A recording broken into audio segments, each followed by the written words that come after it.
This is a layering stamp set. Here's your focal point of your card. This is all you need.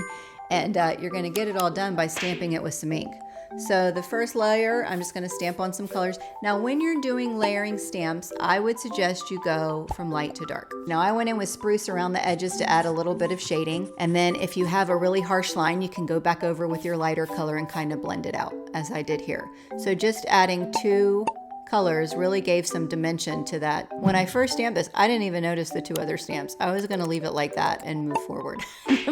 So just line that up, and because I'm using the MISTI stamping tool, I'll get perfect placement every time, so I can do double, triple, quadruple stamping. If I don't ink up my stamp the first time real good, I can do it again. As long as I don't move the card, and as long as I don't move the stamp, I'm good. All right, so I'm gonna line up that final stamp there. And again, I'm trying to use only the same ink colors throughout all the cards. We're gonna have the same color palette, but obviously do what you wanna do. But all these colors work fantastic together, I have to say.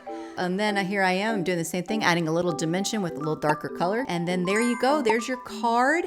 And it comes with some coordinating dies. Now the die outlines the whole high like this, but it also has 3 dies where you can cut out the inside too.